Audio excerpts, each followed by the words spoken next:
Hello everybody, welcome back to Screenstars, welcome to another classic film review. Today's classic film review is for the 1985 film Ladyhawke. The film was directed by Richard Donner, and this in some way is my tribute to him after his recent passing. I've been wanting to do a classic film review to honour Richard Donner. I've already reviewed Lethal Weapon, I've already reviewed Superman the movie, and I think this is one of his most underrated films, personally, Ladyhawke, so that's why I'm doing this film review. It stars Matthew Broderick, Rutger Hauer, Michelle Pfeiffer, Leo McKern, John Wood, and Alfred Molina. Now, this film focuses on, it's a love story, essentially, and it focuses on Navarre, played by Rutger Hauer, and Michelle Pfeiffer's Isabeau, who are madly in love, and then they are cursed by the bishop, who was also in love with Michelle Pfeiffer. And this curse, essentially, is during the day, Michelle Pfeiffer transforms into a hawk, and during the night, she is in human form, and Rutger Hauer's Navarre transforms into a huge black wolf. So they are never destined to be together, always apart. And then Rutger Hauer hears of Philippe Gaston, played by Matthew Broderick, who is a thief, who's called Mouse, basically, and he escapes from the dungeons of Aquila. No one has ever done that before, and Rutger Hauer's character Navarre needs to get into Aquila to kill the bishop after he cursed him and his love. So he teams up with Philippe Gaston. They go on adventures, and they meet Imperius, a former priest played by Leo McKern, who needs to redeem himself and has been given a message by God on how the curse can be lifted. Right, what are my thoughts on Ladyhawke? This film was introduced to me many, many years ago. I didn't go to the cinema to see it. At least I don't remember going to the cinema to see it. But my mum, from when I was a young lad, she was a big fan of Rutger Hauer. So I was introduced fairly early to a lot of Rutger Hauer films, and then I really, really enjoyed him. Obviously, Rutger Hauer's done some iconic films over the years. Wanted, Dead or Alive, Hitcher, Blade Runner, Blind Fury, loads of fantastic films, and this is right up there, I think, as one of his strongest, Ladyhawke. So I was introduced to it through my mum, actually. I think she had the VHS, and I remember watching it and just absolutely loving it. I personally can't understand why this wasn't a massive hit, especially in the 80s when, sword and fantasy films were really, really popular. I don't really understand why this one didn't do as well as I think it should have done. They had a lot of actors in here who were starting their careers. Matthew Broderick, who this was a year before he did Ferris Bueller, so even though he was known at the time, he wasn't particularly well known.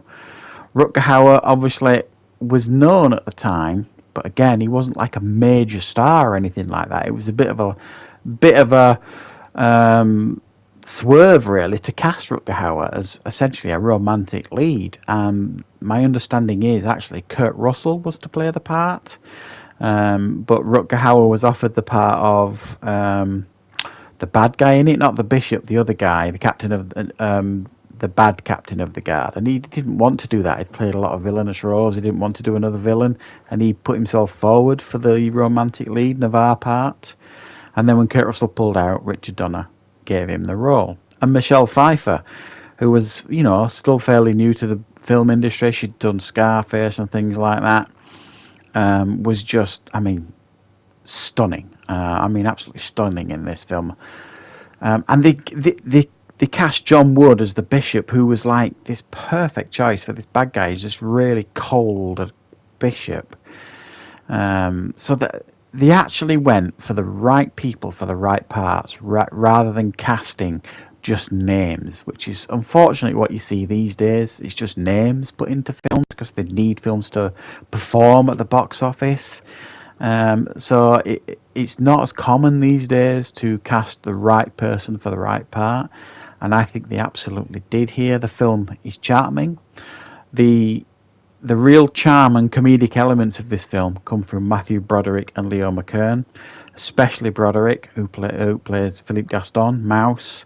He's constantly talking to himself. He's constantly talking to God. And his dialogue is really funny and humorous, and he adds a lot to this film, Matthew Broderick. He's the heart of the film. Rutger Hauer plays this really tough, talented, skilled former captain of the Garde Navarre, and he actually plays the romantic lead really, really well. He's very believable in the role, and the scenes that he shares with Michelle Pfeiffer, there's some real chemistry there between these two, and for me, the best scene in the film by far, and it's what really epitomises what this film is all about, is a scene in this film, if you've never seen it, where the Bishop Imperius and Philippe Gaston want them to be together when the transformation takes place. So there's a split second, when night becomes day, where she'll transform into a hawk and he'll transform back into a human, and they've kind of put them in this. They dig out this big ditch and they're planted in there, and she's slept with the wolf all night, and then there's a scene where they transform slowly and they can just see each other for a split second. And the music, and Matthew Broderick is crying. I'm filling up a little bit talking about it. It's so emotional, and you can see the look on their faces when they see each other, and then she flies off, and then that scream that Rutger Hauer lets out. It's absolutely heartbreaking, and it's really what this film is all about. It's a love story at the very centre of it, and that is, for me, is a really, really powerful scene, and really epitomises what this film is all about. Another strong element of this, I think this film has got one of the best soundtracks I've ever heard in my life. Music scores.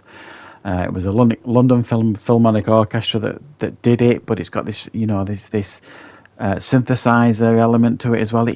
It's just a beautiful, beautiful score. And when the film starts and the music kicks in, it just gets the blood boiling, this film. I think this film is really memorable, a really beautifully made film by Richard Donner, which was...